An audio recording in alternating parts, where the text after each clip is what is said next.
G'day everyone, this is a Monster Hunter World Impressions video. You should guess that by the title.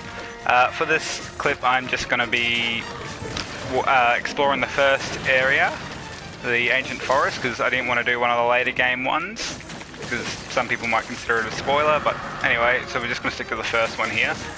This is one of the first big monsters that you'll come across, so if you consider that a spoiler, I mean, I don't know what to tell you. I do recommend this game, but it's not a perfect game, but it is a very well done game. I haven't finished it yet, but I've put around 45 to 50 hours into it, so I've got my impressions of it, basically. I do recommend it as an online experience. As an offline, maybe not. It's still alright, you can play it offline, but it's just so much better online. It's so much better playing in co-op. Right now I can't connect to the PlayStation Network, so I am playing offline. But it's a lot funner if you're playing with friends, like most games are funner with friends. But it's got a decent player base. I connect with a lot of Asian players, so there's not much communication, because, you know, language barrier. I paid 69 Australian dollars for it, and it's well worth that. Apparently there isn't any paid DLC coming out. I'm not 100% sure on this. It's just free DLC packs, which I would have happily bought some expansion packs for this. But there isn't, which is good. There's no loot boxes, as far as I know. If there are, I haven't seen any. But there are some microtransactions that they're not worth it. Maybe if you're into the stuff, but I didn't find it worth it. The first Monster Hunter game I played, I think, was Tri for the Wii, and I didn't really get into it because I think I would have been like 11 or 12 at that stage. I just like to fight the big monsters. I don't think I ever got past the first area. But anyway, I had fun with it. I'm having a lot of fun with this. Story-wise, it's not that great. It's just I find the gameplay so fun. It's just, you know, a hack and slash shared world game most of the time. And if you got friends that you can play with, it's so much better. Otherwise, you just fire up an SOS flare. It is annoying that you have to have watched, everybody in the same game has to have watched the cutscene to be able to play multiplayer together. So that's a slight annoyance, but it's not that much. It's not big enough to really piss me off to the point where I don't want to bother. You can fire up an SOS flare, which I can't do at the moment because I can't connect to the servers. And then other people can join in your world. So it puts you onto a random server. I wish the servers were a bit bigger, or if I was looking for an SOS, I wish when I selected a specific monster it would show me more than what just the people that are in my game are doing, because there are so many times where I'm looking for a specific monster and I can't find it because nobody in my world has a mission going for it, and I don't really want to do it by myself, or I'm not up to it where I've got a quest to do it by myself. But it's very well done. I do recommend it. Graphic-wise, it's really good. I find it. I like it graphically. It's very bright and colourful. You know, it's not cutting-edge graphics, but it's very nice. I'm playing on a PS4 Pro, by the way. One thing I do really like is the ability to, where's display? Graphic settings, prioritize resolution, frame rate, or graphics. There aren't.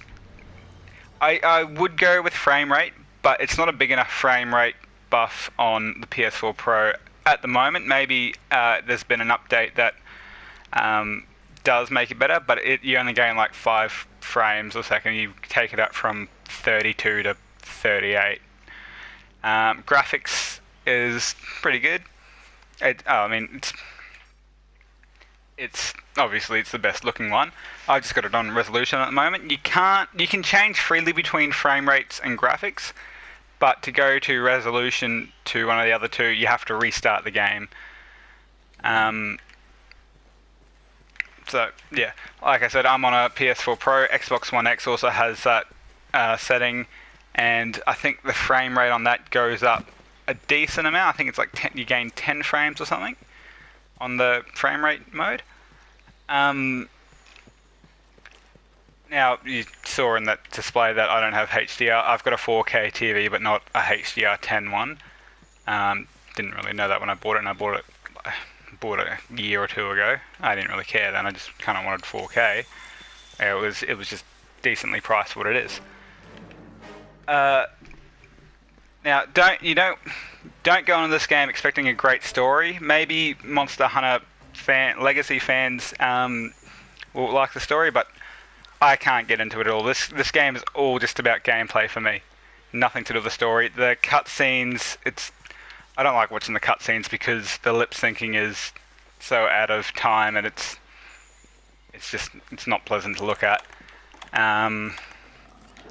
Your character is a silent protagonist.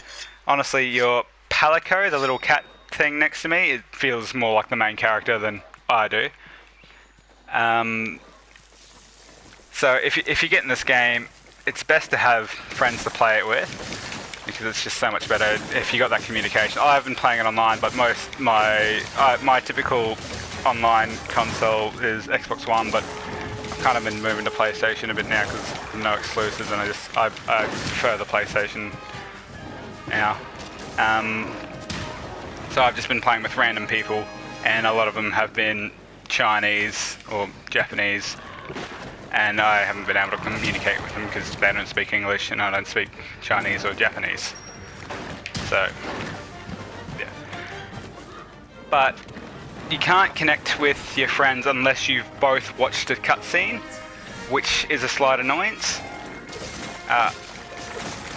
But it's not a huge deal, but it is just something that I wish wasn't there. There's a pretty decent selection of weapons that you can use, and I've just beaten this monster. There's a lot of armor you can craft. There are some microtransactions, but I haven't felt the need. There's one I wanted to buy, but it's so stupid that I just can't be bothered. There's a deluxe upgrade for $23 or $24, and then most of the microtransactions are around $1.50 to $3, and then there's a theme on sale for $1.50, and that's just not worth it at all. It's just a static image, no custom music or custom sounds. You may as well just take a screenshot or just find that image, put it on a USB, and then copy it over. But yeah, so if you've never played a Monster Hunter game before, this is a good one to start at. If you're playing it offline, you're probably not going to enjoy it that much. And don't expect a great story game. It's just a gameplay game. But I do recommend it. If I had to rate it out of 10, it would probably be around a 7 or an 8.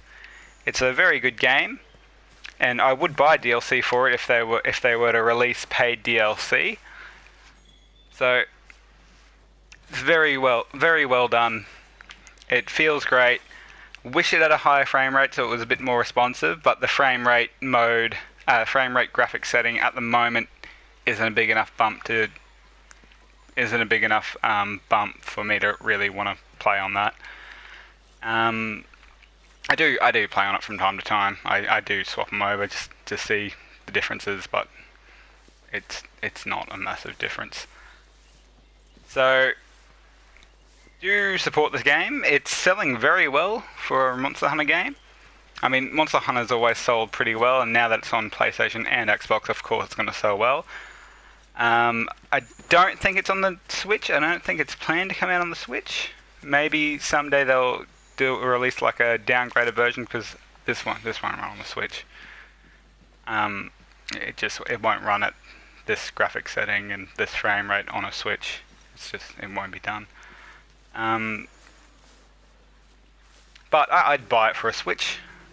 I would so buy this on Switch if it was re-released for that, because it would feel really great there.